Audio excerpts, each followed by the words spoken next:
victim was accosted by the 6 unidentified armed men who forcibly bundled him into a white double cabin pickup, while the second double cabin vehicle provided support.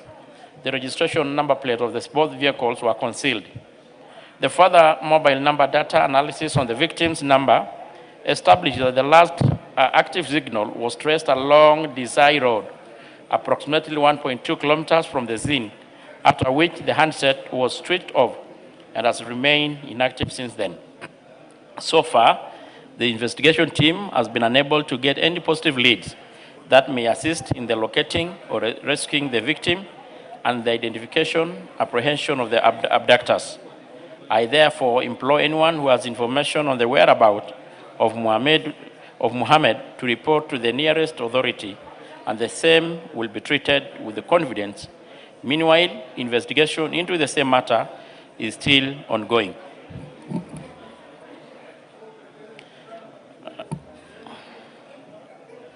On the issue of the family, Honorable Speaker, update, the investigation is ongoing, and the investigating officers handling the matter are actively engaging with and providing regular update to the family on the progress of the investigation. I think that is what is more relevant to the statement, Honorable Speaker. I submit.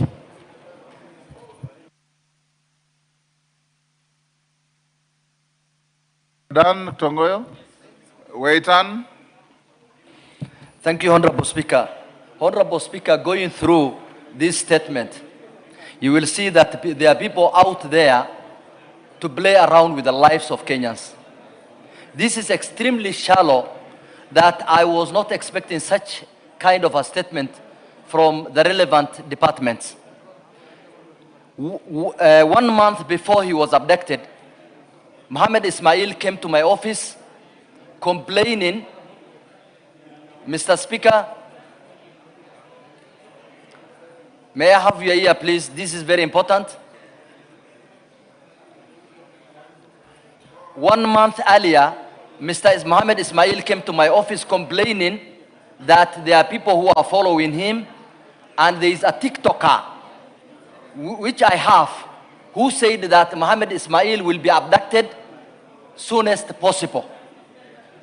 And in fact, while our investigative officer said there was no CCTV, I personally have the CCTV in my phone, and I sent it to the DCI. I also sent the clip, the TikTok, where the person says that Mohammed Ismail will be abducted. Mohammed Ismail was picked from his shop at Karioko. That gives proper direction. And when the people around there came to save the guy, the 6 people said they are police officers, and they are going to arrest him and take him to the nearest police station. And in this statement, it shows completely different. Mr. Speaker, we need this issue investigated further, and we want the family to be satisfied, because the family is in agony. The mother is really crying day and night. I personally visited her. This is not enough. This is not enough at all. After waiting for 1 complete month, the day I presented this statement, I think we are now over 1 month waiting this statement. And what is brought here is unsatisfactory at all. Thank you, Mr. Speaker. Umolher.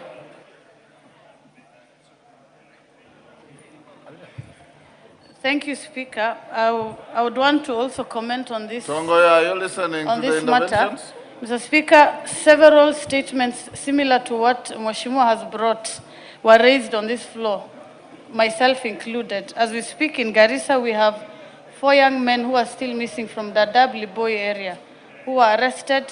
Police came with unmarked vehicles, abducted them, and when we follow up and raise statements, go to the police station, we are told they will either be released or they don't have them.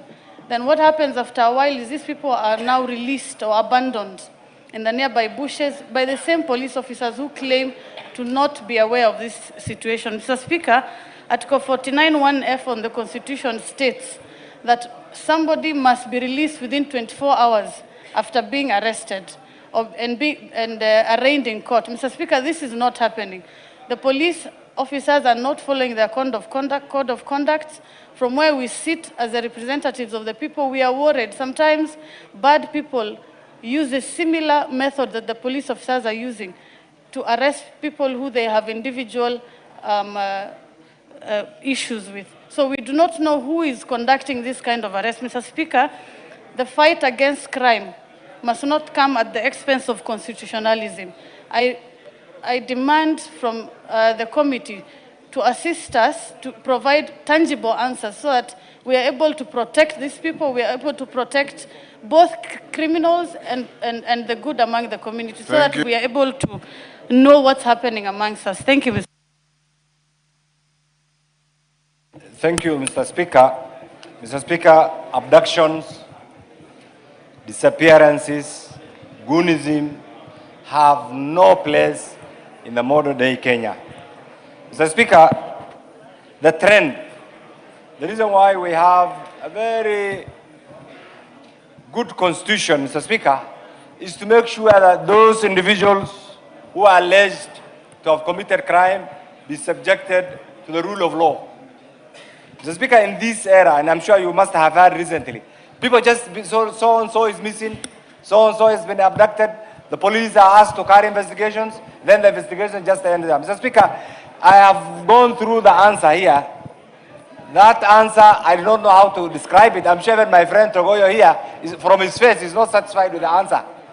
Isn't it the high time that this is now subjected to further investigations through public hearing so that we know, the family and Kenyans know the whereabouts of Mohammed? Because as it is, the MP has just, his MP has just said that he has the CCTV. The police are saying they have not seen the CCTV. Isn't that time that even the MP is called so that he can avail the CCTVs and all the other messages to the committee, and the committee can come up with a report instead of now relying on a one-sided report from maybe the very individuals who are alleged to have abducted. But Mr. Speaker, this House, through this committee or the House itself, must make a deliberate pronouncement. Criminal responsibility is individual. Abductions must end. It's unconstitutional. It's actually, it's totally unacceptable in the modern day Kenya. And therefore, Mr. Speaker, I want to request you to urge the chair to make sure this abduction or this report is further subjected to further investigation so that we get a good report that will satisfy everybody. Thank you, Mr. Speaker. Robert Mbui.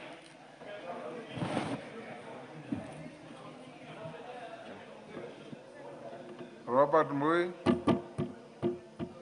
Give him the mic. Thank you, Mr. Speaker. Mr. Speaker, I sympathize with the family and relatives of Mohammed, Mr. Mohammed Ismail, because this is really a major issue. And I listened to the chair when he was giving his response. And Mr. Speaker, one of the things he mentioned is that the general public is being asked to give information. And Mr. Speaker, this issue of abductions and disappearances is really a major problem in this country. In fact, I'll tell you, Mr. Speaker, soon after people disappear or are abducted, we have started seeing bodies appearing in different parts of the country. Mr. Speaker, recently, some time ago, we had the bodies found in Kitui. Just about a few days ago, there were bodies found in my own constituency, unidentified bodies, Mr. Speaker, which causes an alarm to the people that live in these areas. So, Mr. Speaker, I think this issue of disappearances, we must, as a country, come up with a way by which anyone who gets lost, that information can reach all and sundry, so that, Mr. Speaker, that person can be found. It could be an innocent issue of someone getting lost. But, Mr. Speaker, sometimes even if they are abducted, they could be spotted in a place, and it can be, that issue can be nipped in the bud. Mr. Speaker, I want to propose a system where anybody who is reported missing in any police station in this country, there is a centralized place where that information is relayed, and then it is publicized through all media so that every Kenyan can know that a certain person from a certain area is missing, so that, Mr. Speaker, as a country, we can start getting rid of this problem. So, Mr. Speaker, I support this petition, this question. Yes, Hassan, after Hassan Tongo, you then can respond to those myriad Thank you, Mr. issues. Speaker. I wanted to add my voice to the concerns about the statement that was presented by Mr. Waiten regarding Mohammed Ismail.